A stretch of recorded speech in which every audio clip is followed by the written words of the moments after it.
টাক মাথার মধ্যবয়সী বুড়া মানুষদের এটা ভালো ছিল।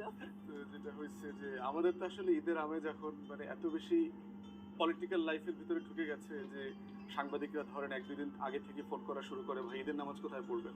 কারণ আপনি জানেন যে ঈদের আগের দিনের একটা কমন রিপোর্ট থাকে হচ্ছে রাজনীতিবিদরা কে কোথায় নামাজ পড়ছে, তো তারা সেটা রিপোর্ট করবে, যে তো ওটা তাদেরকে বলতে হচ্ছে যে ঈদ কোথায় করবো টরবো। রুমিন ফারহানা আপার আপনি মানে খুব ইন্টারনাল জোক করছিলেন, আমি গ্রিন রুম থেকে দেখছি, ব্যাপারটা কি বলেন তো আসলে? আমরা একই ব্যাচের। আমি আমি গভর্নমেন্ট স্কুল ঢাকা কলেজে পড়েছি, রুবিন হচ্ছে হলিক্রসে ছিল। So, আমি from Holy Cross as well. Holy Cross এই জন্য যেটা হয়েছে প্লাস হচ্ছে পলিটিক্সে আমরা আবার দুই দলেই ইন্টারন্যাশনাল অ্যাফেয়ার্স টিমের সাথে কাজ করি। সো ডিপ্লোম্যাটিক সার্কেলেও আমাদের প্রচুর দেখা সাক্ষাৎ হয়। আর হচ্ছে যে রুবিন তো অনেক ভোকাল এবং টক পাশাপাশি শোগুলোতে আপনি তার সৌন্দর্যের খুব প্রশংসা করছিলেন, যে আপনাকে অনেক সাজুগুজু করায়, যে কোনো মিডিয়াতে গেলে পাউডার ঘষে, কিন্তু রুমিন আপাকে বলি না না আপনার লাগবে না, হিংসা লাগে নাকি আপনার? ওইটা হচ্ছে যে সব কথা ফাঁস করে দিলে তো ঘরে দুপুরে খাওয়া দাওয়া আর চলবে না। উনি আমার পাশের বাসায় থাকতেন। এক সময়, হ্যাঁ একসময়, এখন না আর কি। উনি ভয়ের চোটে জায়গাটা বদলাইছে, উনি আমার পাশের বাসায় থাকতেন। এটা ভালো ছিল। এরিফ রোডে আমরা প্রায় কাছাকাছি ছিলাম আর কি। আর একটা হচ্ছে যে ওই বাসার মালিকও সম্ভবত আমার মামা, ওনারা বাড়িওয়ালা সাইড আর কি। আমাদের তো বাড়িওয়ালা ভাড়াটিয়া সম্পর্ক, মানে আমাদের হেডলাইন হবে কোনো ইয়ে নাই, কোনো ভাড়া কিন্তু বকেয়া নাই। মানে আমরা যখন চলে আসছি সব ভাড়া পরিশোধ করা, সেটা সব ভাড়া পরিশোধ করা হয়েছে। মিনাপা যখন বাড়িওয়ালা তখন আপনি বকেয়া রাখবেন কোনো বকেয়া রাখার সুযোগ নাই আর কি। ফুয়াদ ভাই নিজে বাসা ছেড়েছেন নাকি বাসা কেউ ছাড়তে বাধ্য করেছে? Exactly, that's a good question. হ্যাঁ, এটা উত্তর রুমিন আপা দিতে এটার জন্য একটা তদন্ত কমিটি হোক।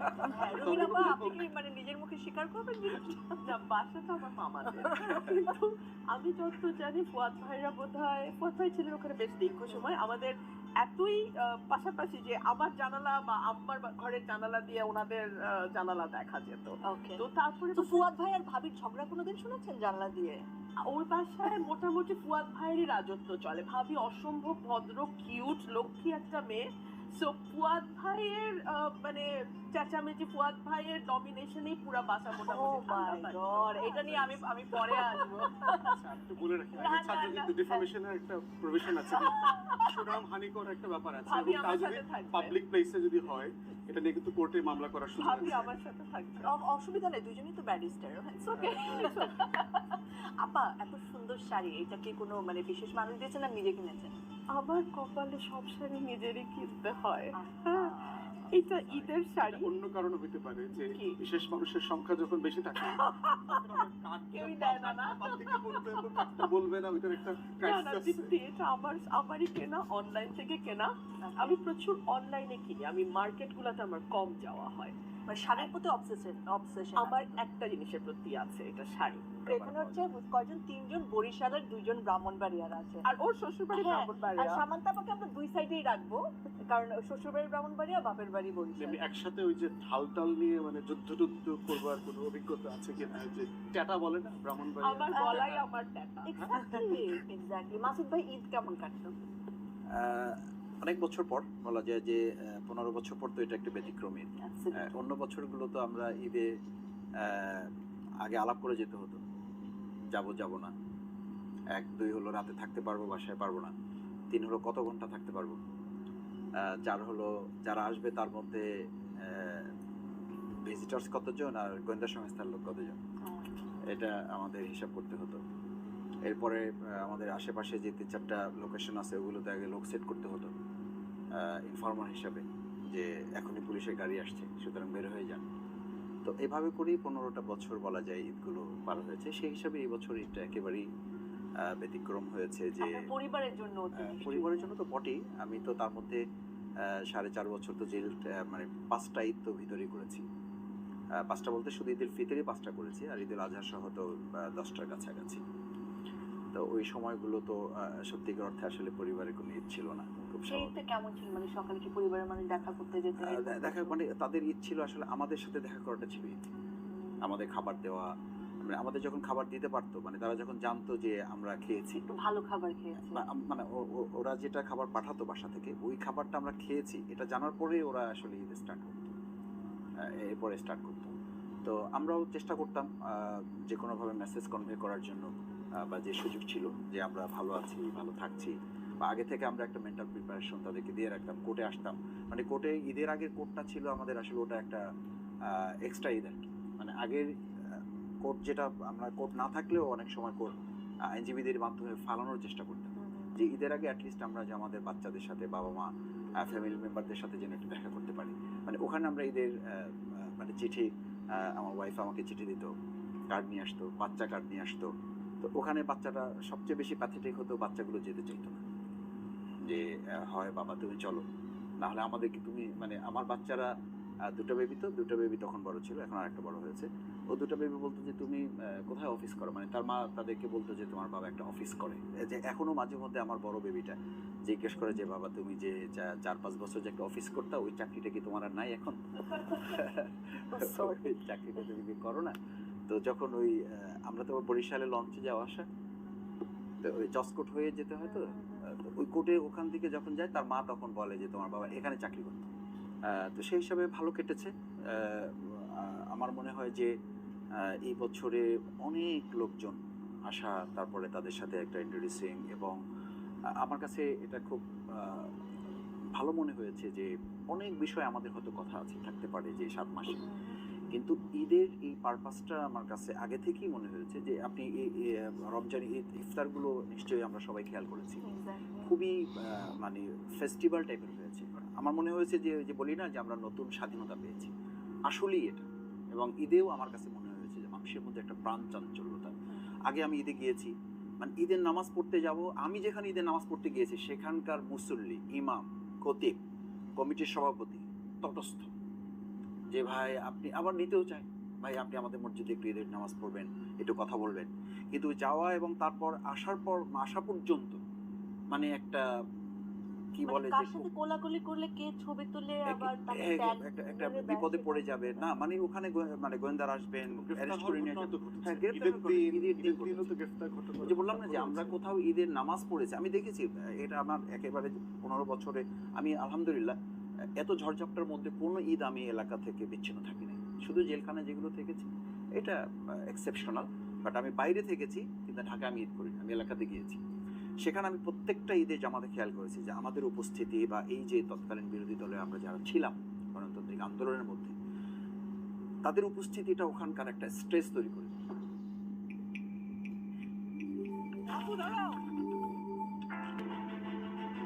নিশ্চিত নেত্রী, একটি দলের এত বড় পদের নেত্রী হিসেবে তো এটা প্রথমে। হ্যাঁ হ্যাঁ, কেমন তো না লাগছে, এটা নানা রকমের মিশ্র অনুভূতি আছে। আর ভাইয়ের কথা শুনে ওটা থ্রুতে যদি বলি, এইটা তো আসলে স্পেশাল, এবং স্পেশাল এই কারণে যে আমরা এত বছর 15 বছর মোটামুটি মনে হতো প্রত্যেকটা ঈদেই গিল্টি ফিলিংস হতো ধরনের, যে ঈদ করা আসলে উচিত হচ্ছে না।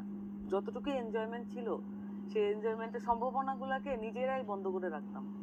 এরকম আমার বন্ধু বান্ধব এবং আমি সহ অনেকেই আছে যে আমরা আসলে বন্ধ করে রেখেছি অনেক বছর, যে আমরা এনজয় করব না বা আনন্দ উপভোগ করলেও খুবই একটা ক্লোজ ফরম্যাটে, এটা যেটুকু না করলেই না, আসলে পরিবারের সাথে যতটুকু না করলেই না, কারণ আমরা তো বিষণ্ণতার মধ্যেই থাকতাম, একটা ধারাবাহিক বিষণ্ণতা আমাদের রাজনৈতিক জীবন আসলে ওইভাবেই কেটেছে। তো এইটা অনেক স্পেশাল। আবার স্পেশাল এই অর্থে বিষণ্ণতা কিছুটা আছে এখনো। যদি আপনাদের যে অনুষ্ঠানের মুডটা আমি চেঞ্জ করতে যাচ্ছি না, তবে এই ঈদে একটা রেসপন্সিবিলিটি নিজে থেকে নিজেকে আরোপ করছি যে 2000 মানুষ প্রায় শহীদ হয়েছেন, 2000 পরিবার থেকে ঈদ এনজয় করার একজন মানুষ নাই, একজন করে নাই। আর দু চোখে হয়তো এই ঈদটা দেখতে পারতো স্বাধীন বাংলাদেশের একটা ঈদ, দু চোখ নাই, এরকম 500 মানুষ আছেন অন্তত। তারপরে পঙ্গুত্ব বরণ করেছেন এরকম অসংখ্য মানুষ আছেন। আমি একেবারেই আপনাদের মুডটা চেঞ্জ করতে চাই না, কিন্তু ওই বিষয়টা আসলে আরো কিছুদিন, হয়তো আরো 5-10 বছর অন্তত নিজেদের উপরে ওই দায়িত্ব, ওই ফিলিংসটা আরোপ করে রাখতে চাই, যে ঈদটা না হয় আরো 10 বছর পরে ফুললি এনজয় করব, যখন আমরা বাংলাদেশে ওই আমার সাথে এটা ইন্টারাপ্ট করে এই ঈদটাতে এবার এভাবে করেছি যে শহীদ পরিবার, আহত, পঙ্গু যারা, তাদের সাথে আমরা একেবারে প্যাকেজ করে ঢাকাতে, ইভেন আমার যেটা বাউফল সেখানে 6টা শহীদ পরিবার আছে, এবং প্রায় আহত পঙ্গু আছে 200-র উপরে। কারণ আপনারা জানেন যে বরিশালের একটা ঢাকা আধিপত্য আছে আর কি, মানে প্রচুর লোক থাকে। আমার শুধু মিরাজির বাগ, তারপর এই অঞ্চলগুলোতে যাত্রাবাড়িতে যে বড় ডেমনস্ট্রেশনটা হয়েছে, ওখানে আমার বাউফলেরই 6 জন শহীদ হয়েছে। তো এই পরিবারগুলোর সাথেও কিন্তু আমরা একেবারে প্যাকেজ করে আমাদের সাংগঠনিক একটা নির্দেশনাও আছে। মানে এই জায়গাটাতেই মানে না মানে তাদেরকে- রাজনীতিবিদদের সাথে অন্যান্য সাধারণ আমাদের মতো মানুষদের পার্থক্য হয়। আপনারা আসলে অনেক মানুষকে নিয়ে ভাবেন। হ্যাঁ। ফুয়াদ ভাই, আপনার মানে সিক্রেট ট্যালেন্ট কি? ট্যালেন্ট তো বলা যাবে না, এটা ক্লেম করবার সুযোগ নাই আমার। আমি একসময় ভালো আঁকতাম, মানে বাট এখন ভুলে গেছি ইনফ্যাক্ট। এবং আমার আঁকার কিছু ধরন ছিল যে আমি যখন গ্রামে যেতাম শীতের সময়টাতে, তখন আমার একটা প্রিয় জিনিস ছিল হচ্ছে যে আইল বলে, ক্ষেতের দুইটার মাঝখানে যে জায়গাটা থাকে উঁচু বর্ডার করার, যেটা এই আইলের উপরে যে সকালবেলা আপনার শিশির পড়ে থাকতো, এই শিশিরের উপরে আমি খালি পায়ে অনেকক্ষণ হাঁটতাম এবং হাঁটতাম এই শিশিরের ভিতরে হাঁটতে হাঁটতে আমি একটা জিনিস আঁকার চেষ্টা করতাম, যে আমি আজকে এখানে হেঁটে হেঁটে একটা পতাকা আঁকবো, অথবা হেঁটে হেঁটে একটা গাছ বানাবো, ওই শিশিরের পায়ের দিয়ে ছাপ দিয়ে আঁকবো আর কি। এটা তো এইটা তো এগুলো তো পরে হারায় গেছে। মানে পলিটিক্স করলে যেটা হয় যে আপনার অনেক সফট স্কিল আসলে সফট প্র্যাকটিসে স্কিল থাকে গুলো না। থাকে না, মানে খুব Exactly. টাফ জিনিস ডিল করতে হয় তো। আর আমরা তো একটা সাধারণ সময়ে পলিটিক্স করি নাই। তবে আমি যে শুনলাম আপনি চমৎকার গান গান, এই সব ব্যাপারে কিছু অপ্রচার আছে। আমার রাজনৈতিক ক্যারিয়ার যারা ধ্বংসের পায় তারা এখন করছেন। এখন তো বিরোধী দলের ষড়যন্ত্র। না এটা যদি অপপ্রচারটা ফ্যাক্ট চেক কিন্তু এখন বের করা যায়। এক্স্যাক্টলি, মানে আপনি গান গিয়ে আমাদের জানি না, আমি শুধু জানি উনি আমার পাশের বাসায় থাকতেন, কিছু গানের ওনার আওয়াজ শোনা আওয়াজ আমি রেগুলার জানলা দিয়ে ভেসে আসা ভেসে গানের আসতো, সুর। উনি গান গাইতেন, এইটুকুই আমি বলতে পারবো। এটা কি কারোর জন্য গাইতাম বলে সন্দেহ ছিল? তা জানি না, কিন্তু আপনি গাইতেন। গান তো সবাই গায়, হ্যাঁ। জাস্ট ফুয়াদ ভাই, আজকে আপনি আমাদের আসর জমিয়ে দেন। একটা গান গাইতে পারি, ওই যে আপনার বাবা এবং মেয়ের একটা অসাধারণ গান আছে আমার খুব পছন্দের। রোমান্টিক গান। বাবা মেয়ের রোমান্স আর কি, ও, আচ্ছা। ভালোবাসা, যে আয় খুকু আয়। কাটে না সময় যখন আর কিছুতে, বন্ধুর টেলিফোনে মন বসে না, জানালার গ্রিলটাতে ঠেকাই মাথা, মনে হয় বাবার মতো কেউ বলে না, আয় খুকু আয়, আয় খুকু আয়, আয় রে আমার সাথে গান গেয়ে যা, নতুন নতুন সুর নে শিখে নে, কিছুই যখন ভালো লাগবে না তোর, পিয়ানোয় বসে তুই বাজাবি রে, আয় খুকু আয়, আয় খুকু আয়। Pass pass pass. Thank you so much Fuad ভাই। মানে আপনার সাথে কথা বলতে যে ভয়টা লাগে, এটা মনে হয় অনেকের কেটে যাবে। তো আমাকে একটু বলেন যে আপনি কি ভাবির সাথেও বাসায় মানে এরকম যুক্তি তর্ক দিয়ে স্ট্রেইট কাট কথা বলেন? ভাবির সাথে সম্পর্ক তো হচ্ছে যে পলিটিক্সের কারণে জটিল হয়ে গেছে। দুই কারণে জটিল হয়ে গেছে। একটা হচ্ছে যে লন্ডন থেকে ফিরে আসা। ওদের একটা লাইন যোগ করি আপনার, জি, জি। সেটা হলো যে বলা হয় রাজনীতিবিদরা দেশ চালায় আর রাজনীতিবিদ দিয়ে থেকে পরিবাররা চালায়। এটা এটা কি বলে ঠিক দিলাম। আপনার বেলায়? এটা তো ধরেন সবসময়, এটা অনাদিকাল থেকে এটা সত্য কথা আর কি। আমার বিয়ের অনুষ্ঠানে আমার দুজন সিনিয়র, হ্যাঁ মানে যখন বিয়ে পড়ানো শেষ, হ্যাঁ। নাম বলছি না, ওনারা এখনো বেঁচে আছে বিদায়, আমার খুবই সিনিয়র ওনারা, আমার পার্টিরও সিনিয়র এবং ওনারা খুব প্রফেশনাল সিনিয়র। তো বিয়ে শেষ করে মানে যখন কোলাকুলি হয়, তো কানের কাছে আমাকে বলতেছে, মাসুদ মিয়া, বাইরে দেখতে আমাকে সিংহ মনে হইলো, আমি ঘরে কিন্তু বাঘের বিড়ালের মতো থাকি, যদি এটা করতে পারো তাহলে শান্তিতে থাকবে, নাহলে কিন্তু ভেজাল লাগবে। আপনি কি এটা এখনো মেনে চলছেন? আমি এটা মেনে চলছি কিনা এটা এখন বলা যাবে না, একটু পরে বলতেছি। ওকে, মাসুদ ভাই রান্না করতে পারেন? আমি তো আমার পরিবারের সাথে আমার চ্যালেঞ্জ নেওয়া আছে এবং বিগত 15 বছরে আমি যে জেলখানে ছিলাম, সেখানে আমার প্রশাসনের কাছে শুধু একটা আবদার ছিল যে আমাকে একটু রান্না করার সুযোগ করে দিতে ও হবে। মাই তো গড। সেখানে আমার একটা সুযোগ ছিল যে যারা ভিতরে গিয়েছেন জানেন যে ওখানে ওই পাওয়া যায়, ওয়াটার হিটার যেটা আর কি, হ্যাঁ। পানি গরমের, ওটাতে আমরা আমাদের রুমে রান্না করার স্কোপ ছিল, মানে এটুকু অনুমোদন আমরা পেতাম আর কি। তো ওখানে ডিমের তরকারি, তারপরে মাংস কিনে মানে সেটা electric রান্না করা, কেটলিতে? ইলেকট্রিক কেটলিতে ও মাই গড। করা যায় একবার সব দিয়ে। আর এটা তো আমাদের ইউনিভার্সিটি লাইফ থেকে আমাদের প্র্যাকটিসিং। ইউনিভার্সিটি লাইফে তো মানে সবকিছু মিলিয়ে খিচুড়ি রান্না করা এটা হলো একেবারে কমন এবং খুব সহজ আপনার স্পেশাল আইটেম কি, কোনটা সবচেয়ে ভালো? স্পেশাল আইটেমে আমি সবচেয়ে ভালো খিচুড়িটা রান্না করতে পারি এবং এটা এখনো যে কারোর সাথে আমি চ্যালেঞ্জ দিতে পারবো। ঈদ তো এখনো চলছে, তো আমাদের দাওয়াতটা আসলে এটা যে কারোর সাথে চ্যালেঞ্জ দিতে পারবো একটু আপনি দেখবেন। হ্যাঁ, মানে ঈদের এবং বাসায় আমি season- যদি আজকে ফিল করি যে আজকে সন্ধ্যা সকাল ফ্রাইডে বা কোনো একটা হলিডেতে আমি বাসায় থাকছি, তাহলে মোটামুটি রাতে আগের রাতেই ঘোষণা থাকে যে কালকে খিচুড়ি রান্না হবে, সো ওটার রেসপন্সিবিলিটি আমার। সামান্তা আপু, আপনার বেলায় কি মানে সংসার কেমন করা হয় আসলে, কতটা সংসারী? আমি তো সংসারী, কিন্তু মানে সংসারের অবস্থা খুবই খারাপ। মানে পলিটিক্সে এখন ইনভলভ হওয়ার পরে কাজটা এত বেশি, আর আমরা তো নতুন সংগঠন গড়ে তুলতেছি।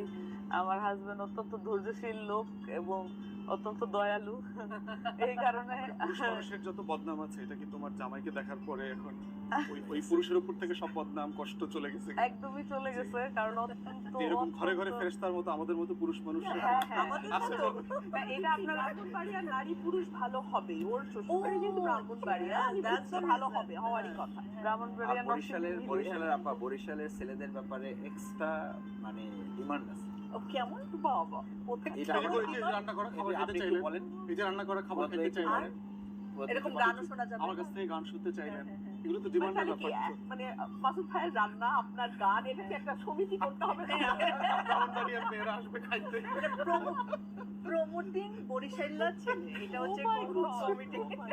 না, এই ব্রাহ্মণবাড়িয়ার মেয়েদের সম্পর্কে যেন ভয় আতঙ্ক যেটা আছে এটা কমিয়ে দেবার চেষ্টা করলাম আর কি। আমার একটা গেম সেকশন আছে, সামান্তাপুর কাছেও যাব। গেম সেকশনটা হচ্ছে এরকম যে যদি আপনারা মানে একজন একজনের ক্যাম্পেইন করছেন, মানে আমরা শুনি না যে আমার ভাই তোমার ভাই, মানে ফুয়াদ ভাই মাসুদ ভাই, এরকম তো শুনি। আবার আমার আপা তোমার আপা, শারমিন আপা রুমিন আপা, তো এই স্লোগান তো হয়, বা একজন একজনের নামে ভাই সব, ওনার চরিত্র ফুলের মতো পবিত্র।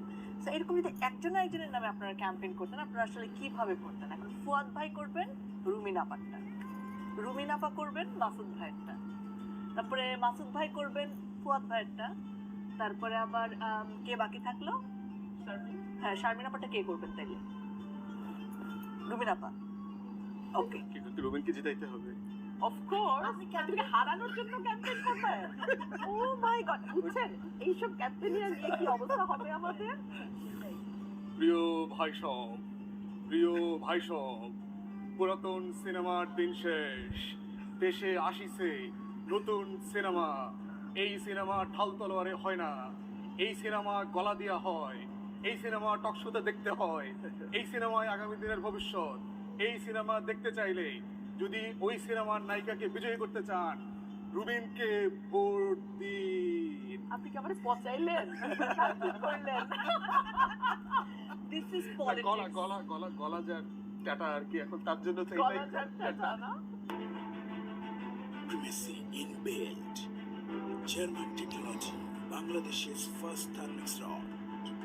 ভাই সব, আগামীর রাজনীতি নতুন রাজনীতি, আগামীর রাজনীতি পরিবর্তনের রাজনীতি, আগামীর রাজনীতি নতুন জেনারেশনের রাজনীতি। সেই নতুন জেনারেশনের একজন অতি মেধাবী পিএইচডি ডিগ্রিধারী আমার ভাই মাসুদকে আপনারা ভোট দেবেন, জয়যুক্ত করবেন, এবং এলাকার উন্নয়নে আমি আপনাদের গ্যারান্টি দিচ্ছি তিনি অসাধারণ ভূমিকা পালন করবেন। এবার জিতে গেছি। মনটা একটু বড় করে, বরিশাল্লাদের তো একটা নেগেটিভ আমার- সাইড ছোট্ট মন। আমার বিজয় এবার আল্লাহ ছাড়া কেউ থাকে দেবে না। ইনশাআল্লাহ। ইনশাআল্লাহ। এখন মাসুদ ভাই আপনি করবেন শারমিন আপার ক্যাম্পে। শারমিন আপু তো জিতে যাবে এই কারণে যে আমাদের ক্যাম্পেনের কারণে, হ্যাঁ ক্যাম্পেনের কারণে হ্যাঁ ক্যাম্পেইনের কারণে শুনলাম না তো জিতে এখন। যাবে। জিতে যাবে এই কারণে যে ক্যাম্পেন না শুনি বলতেছে না, এটা আগামী এটা বলে রাখতেছি টলটা, তারপরে পরের লাইনটা আসতেছে। সেটা হলো যে মানে নতুন ধারার এই বাংলাদেশে তো আপারা একটা বড় প্রেক্ষাপট তৈরি করেছেন। তো সেখানে তো আমাদের যেটা ঘোষণা হবে যে সংগ্রামী ভাই এবং বন্ধুগণ, আমাদের এইবারের বাংলাদেশ মূলত নতুন এক ধারার বাংলাদেশ, যেই বাংলাদেশকে আমরা তৈরি করেছি আমাদের শহীদ আহত পঙ্গু ভাইদের উপরে। সেই বাংলাদেশ বিনির্মাণের জন্য যারা পা হারিয়ে পঙ্গু হয়েছেন, সেই পঙ্গুত্বের উপরে পঙ্গু বাংলাদেশকে আমরা নতুন করে দাঁড় করিয়েছি। যারা হাত হারিয়েছেন সেই হাত হারা ভাইদের উপরে আমরা আমাদের বাংলাদেশের অর্থনীতিকে দাঁড় করিয়েছি। সেই দাঁড় করানোর রূপকার হিসাবে আমাদের শারমিন আপাকে আপনারা ভোট দিবেন, বিজয় করবেন। তাকে বিজয় করা না, মূলত বাংলাদেশকে বিজয় করতে হবে। ওরে সর্বনাশ, এ তো ভোট না দিয়ে কোনো ইতিহাস। উপায় আছে? না, কোনো উপায় নেই। এখন শারমিন আপা, ফুয়াদ ভাই। আমি তো বেশ সিরিয়াস লোক, এখন আপনাদের গেমে আমি ভালো পারফর্ম করতে পারবো না এটা অবশ্যই। ফুয়াদ তবে কপাল খারাপ মনে হচ্ছে। ফুয়াদ ভাইয়ের জন্য এটা একটু চেষ্টা করা যেতেই পারে। যেটা বলতে হবে এলাকায় এলাকায় যে বাংলাদেশে যেই কয়টা রাজনৈতিক দল একেবারে প্রথম থেকে পুরো 15 বছরের প্রথম ক্যাম্পেইন থেকে করেন। আরে আপনার হাতে মাইক আছে তো, রিকশায় আপনি বসে আছেন, মাইক দেওয়া হয়েছে। ফুয়াদ এটা ভাইয়ের বলে দাও। চরিত্রের দিকে তাকান এবং তার পলিটিক্সের দিকে তাকান এবং আপনারা ভোট দিয়ে বিজয় করুন, জয়যুক্ত করুন এবং ফুয়াদ ভাই তার এলাকার সকল উন্নয়নের জন্য একেবারে প্রতিজ্ঞাবদ্ধ আছে। থাকবে। এবং তার কণ্ঠের যত্ন নিন। রুমিনা আপা, সালামি দিতে বেশি মজা না নিতে বেশি মজা? অফকোর্স নিতে দেওয়া তো মানে কষ্ট, অনেক কষ্ট। কিন্তু এখন তো মনে হয় বেশি মানে দিতে হয়। এখন তো সবই দেওয়া, খুব ফেটে যাওয়ার খুব একটা যাওয়ার খুব মতো, ফেটে যায়। একদম মানে একদম। একেবারে কিন্তু ফেটে যায়। আমার যেহেতু বাংলাদেশে আমার মানে বাচ্চারা যারা আমার ভাইয়ের বাচ্চা বোনের বাচ্চা ওরাই তো নর্মালি সালামি নেবে, ওরা দেশে কেউ থাকে না বাইরে, তো ওদের সাথে কথা হয়, ওরা আবার একসাথে ঈদ করে, তো তখন মনে হয় দেশে শুধু আমি আর মা একলা, ভালো লাগে না। আমরা এই শূন্যতা আমরা রাখবো না ইনশাআল্লাহ। সামান্য আপু, আমাদের মনে থাকলো এটা, ঠিক আছে। প্লিজ প্লিজ আসেন। আমার আরেকটা মজার খেলা আছে ফুয়াদ ভাই। এখন বলেন যে যদি কোনো সিনেমার হিরো হইতে চাইতেন, কার মতো হইতে চাইতেন? James Bond perhaps. আর রুমিনা আপা, আপনি হিরো না, অবভিয়াসলি হিরোইন। অনেককেই তো ভালো লাগে, কারটা বলবো, তা আমার মতোই হতে চাইতাম। স্বীকার করে নিল কিন্তু যে আমি তো নায়িকার মতো, আমি আবার কার মতো? না। যে ইয়াকে জিজ্ঞেস করা হয়েছিল চার্চিকে যে তুমি যদি এই জামানার একজন শ্রেষ্ঠ প্রেসিডেন্টের নাম বলো, তো বলছে যে যদি আমাকে শ্রেষ্ঠ প্রেসিডেন্টের নাম বলতে বলো তাহলে জেমস বেকন যে সেকেন্ড হবে তাতে কোনো সন্দেহ নেই। আপা ওই লাইনটা নিছে আর কি। এক্স্যাক্টলি। আর মাসুদ ভাই, আপনার কখনো ইচ্ছে হয়েছে নায়ক হবে? আমি তো আর্টগুলোর ইয়েটা দেখতে দেখতে ওইটা তো হয়েই গেছে অলরেডি। কোনটা? ওই যে তুরস্কের যে সিরিয়ালটা, ও দিরিলিস একটুরু। Wow, so you are a hero, real life hero. এটা কি ভাবিও বলে মাঝে মাঝে? সে আমাকে বলতে চায় কিন্তু আমি এটা খুব রিসিভ করি না। রিসিভ করলে তো আবার তাকে হিরোইন করতে হবে, আর আমি হিরো মানি তো সে হিরোইন। নিজের নাক কিন্তু পরের যাত্রা ভঙ্গ। এ কি অবস্থা? তো সেই জায়গাটা আলোচনা সাপেক্ষে আছে, আন্ডার ডিসকাশন। ওকে, আমি শিওর যে শারমিন আপুর কখনো মনে হয় নাই যে আমি হিরোইন হবো। না, আমার কখনোই মনে হয় কিন্তু না। আপনার কি কোনো মানে হিরোর উপর ক্রাশ আছে যে তাকে খুব ভালো লাগে? না, এই অর্থে না। ছবি মানে ছবি শাহরুখ খান বা বাংলাদেশের চারুকলা হইতে পারে শাকিব খান।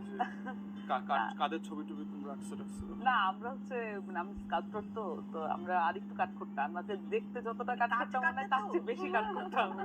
তো এমনিতে অভিনয়ের দিক থেকে যদি বলেন বেনেডিক্ট কাম্বারব্যাচ, মানে এই এখনকার যারা কাজ করতেছে তাদের মধ্যে এদেরকে বেশ মনে হয় যে ভালো আর কি কাজ করতেছে। আর ফেভারিট খাবার কি? ঈদ মানেই তো খাবার। আমি সব খেতে পারি, আমার কোনো সমস্যা হয় না। পছন্দ কি? পছন্দ অবভিয়াসলি যেগুলো একটু চটপটে বেশি, ঝাল বেশি হয় যে কোনো খাবার, শুটকি ভর্তা, তারপর হচ্ছে এই ধরনের খাবার বেশি পছন্দ আর কি। মাসুদ ভাইয়ের পছন্দের খাবার? আমার পছন্দের খাবার, আমি সকালবেলাটা যেটা দিয়ে শুরু করি সেটা হচ্ছে চটপটিটা রান্না হয়, ওটার সাথে ফুচকাটাও নর্মালি আমার মায়ের হাতের ওইটা খুব ওটা থাকে। আর এরপরে মিষ্টান্নটা আমাদের গ্রামে আমরা এখনো ওটা সেমাই নাকি পায়েস? সেমাই আমাদের অর্থাৎ আখের গুড় দিয়ে অথবা খেজুরের গুড় রাখে, ওটা দিয়ে একটা পায়েস করা হয়। এখন নারকেল দিয়ে, নারকেলের ইয়া করে জুস করে মানে একটু ইয়া রেখে করা হয় আর কি, মানে ওটার সোবরাটাও সাথে রাখা হয়, শুধু ইয়াটা দিয়ে না, মিল্কটা দিয়ে না। তো ওটা খুব লোভনীয় বর্ণনা। টেস্টি খাবার হয়। আপনি যে ভালো কুক সেটা প্রমাণ। না, এটা আলহামদুলিল্লাহ সবাই আমার ফ্যামিলিতে আগে থেকে, এটা আমাদের গ্রামে অ্যাটলিস্ট আমাদের বরিশালে এটা কমন, মানে এটা অনেক খাবার থাকলেও এই পায়েস যেটাকে আমরা বলি গুড়ের পায়েস আর কি, এটা এখনো চুই পিঠা হ্যাঁ একটা কালচার আছে, এটা সবাই খুব এনজয় করে আর কি। বরিশালে আর একটা খুব কমন আছে যেটাকে আমরা রুটি পিঠা বলি। তারা অনেক কিছুকেই রুটি বলেন, আমরা একটা কমন রুটি পিঠা আছে আমাদের, মানে সিদ্ধ চালের ইয়েটা দিয়ে, মানে কাঁচা চালের ইয়েটা দিয়ে গুঁড়া আতপ চালের রুটি যেটা। রুটি। ঢাকায় যদি স্ট্যান্ডার্ড ধরেন পিৎজা, তাহলে আমাদের বরিশালের স্ট্যান্ডার্ড হচ্ছে এইটা হলো, মানে রুটিটা হলো মানে হায়ার লেভেলের গেস্ট যদি যায় তাহলে এটা হলো হায়ার লেভেলের entertainment, এটা কি আতিথেয়তা। গরুর মাংস Specialty. দিয়ে নাকি Specialty. সেমাই দিয়ে? না, এটা হচ্ছে দুটা দেওয়া হয়, একটা মুরগির ঝোল দেওয়া হয় আর একটা এখন আপনার চিংড়ির ঝোল দিয়েও করে। আপনার পছন্দের খাবার কি রুটি পিঠা? আমি মেইনলি এই স্পাইসি এবং তেলের খাবার অ্যাভয়েড করি আর কি, পছন্দ করি না খুব বেশি আর কি। আমি ঈদের দিনও চেষ্টা করি পোলাও দিয়ে ভাতের তরকারি কোনোটা আছে কিনা ফ্রিজে জিজ্ঞেস করি যে মাছ রান্না করা আছে কিনা, সবজি আছে কিনা, এরকম সেরকম। আর কিন্তু রান্না নিশ্চয়ই আপনি বাসায় রান্না সবগুলো পারি, সব রান্না পারি, পারেন? যেহেতু লম্বা সময় এখন করবার সুযোগ কম পাই। আর বাংলাদেশে আমরা যারা বাইরে রান্না করেছি ওখানে তো কিচেন ফ্যাসিলিটি ডিফারেন্ট, ওখানে রান্নার আলাদা অ্যারেঞ্জমেন্ট আছে আর কি, খুব কমফোর্টেবলি রান্না করা যায় আর কি। বাংলাদেশে ধরেন বসে কাটতে হয়, অথবা ধরেন যেটা থাকে ওটা অনেক মানে কোমরের হাইটে থাকে না। ইংল্যান্ডে যারা আমরা লম্বা সময় থেকেছি আমরা সব রান্না জানি, বাজার ঘাট, বাথরুম পরিষ্কার, মেসে থাকতে হয়েছে, কে কবে টয়লেট পরিষ্কার করবে, কে কবে বাজারে যাবে, কে কবে রান্না করবে, দুপুরে রান্না কে করবে, রাতেরটা কে করবে, একবারে ঘরে ঢুকতেই ওই ওই- সময় ঠিকই করেন আর এখানে বউদের হেল্প করেন। এখানে তো দেশের রান্না বান্না করতেছি, পুরো দেশ নিয়ে রান্না বান্না করতেছি, দেশকে রান্নাই করে ফেলেছেন এখন পুরা। দেশ নিয়ে রান্না বান্না করতে করতে তো ঘরে রান্না করতে পারতেছি না আসলে। ওকে, আর রুমিন আপা? আমি না ফুয়াদ ভাইয়ের এই কথাটা মানতে পারি না। বাইরে থাকলে রান্নার শেখা উচিত, কিন্তু ধরেন আমি সেই এক্সাম্পল যে আমি আসলে শিখতে পারি নাই। আমি দীর্ঘ 1 বছর শুধু নুডলসই রান্না করছি। নুডলস তো রান্না করতে হয় না, হ্যাঁ, রান্না করতে হয় না একদম। রেডি করা আছে, গরম গরম পানির পানিটা মধ্যে দিয়ে দিলেই দিতাম, কিছু সবজি শুধু রান্নার কেটে ক্রেডিটটা দিতাম। নিয়ে না, হ্যাঁ, নুডলস তো রান্নার ক্রেডিট নিয়ে না। আমি একদম গরম পানি রান্না করতে পারি একদম। আমার রান্না একদম সুবিধার না, আমি চেষ্টাও করি নাই। আর হোয়াটস ইওর ফেভারিট ফুড? আমার যে কোনো স্পাইসি ফুড পছন্দ। আমি অবাক হলাম, ওর কথাবার্তা এত স্পাইসি কিন্তু মাছের ঝোল পছন্দ। আর এটা হইল নাকি? তো কোনো ভাজা আপনার পরে ভালো স্পাইসি কোনো লাগবে খাবার নাই। কামরাঙা মরিচ যেমন আমি যে কোনো কিছু কামরাঙা মরিচে বিদেশে একটা আমি করতাম, আমার পকেটে টাবাস্কো সবসময় থাকতো। মানে এখন আপনি ম্যাশ পটেটোই অর্ডার করেন, আপনি এখন pasta order, whatever you order, এটা দিয়ে এটা টাবাস্কো দিয়ে। তো আমার বন্ধুরা হাসাহাসি করতো, অনেক সময় দেখা একটা যেত। বাঙালি স্ট্যান্ডার্ড চলে আসতো এটা। আমি ওই ভাই স্পাইসের একটা স্মেল spice দরকার লাগে আর ছাড়া কি। আমরা বানবাইরা আমরা খাইতে পারি না। চাপাশুটকি as well, right? I love Samanta আপু, মানে আপনি তো মানে চমৎকার ভাস্কর্য নিশ্চয়ই বানান, আপনি পড়াশোনা করেছেন সেটা নিয়ে। এছাড়া আমরা এখন জানতে পারবো এরকম কোনো হিডেন ট্যালেন্ট, গান, কবিতা, এনিথিং এলস? আমি তুমি তো ভালো গিটার বাজাইতে বলে জান শুনছি। না আমি চেষ্টা হ্যাঁ, করছিলাম। ক্যাম্পাসে তুমি guitar It was too বাজাইছো। tough. ওটা অনেক কিছুই, হারমোনিয়াম, গিটার থেকে শুরু কি করে কি এমন খোঁজ কিছু নিয়ে না। রাখেন যে আপনি এগুলো সব বের না আমরা হচ্ছে? পলিটিক্স আমি করি খুব তো ভালো ক্যাম্পাসে সাইকেল সবাই চালাই। জানে, সবাই জানে। খুব ভালো সাইকেল চালাই। রুমিন আপা, গান। আপনিও তো গান গাইতে জানেন, ব্যাপক সেটা সুন্দর তো গান আমি- গাইতে তো। আমার Thank একটা হিডেন ট্যালেন্ট ছিল ছোটবেলায়, আমি নাচতাম, কিন্তু সেটা তো আসলে আমাদের অসুবিধা নাই আসলে খুব একটা। এগুলো সরাই ফেলবো, আমরা একটু পিছনে পিছনে যাবো, সরাই দিব। কিন্তু আপনি তো Stage-টা- হলি ক্রসে ইয়েতে ছিলেন, আপনি তো হলি ক্রসের যে গানের টিম যেটা ছিল ওটা তাই তো আপনি না? গান করতেন। না, আমার কাছে গানের দলই ছিল। হ্যাঁ, হ্যাঁ, মানে আপনার কি কোনো ফুয়াদকে গোয়েন্দা থামাই- agency আছে? ফুয়াদকে আশ্চর্য। থামাইতে এটা বলতে হবে, আমার পুরো গানের দলই ছিল, ওদেরকে নিয়ে আমরা বিভিন্ন জায়গায় জায়গায় যাইতাম। বুঝতে খুশি হয়েছেন? Primacy inbuilt.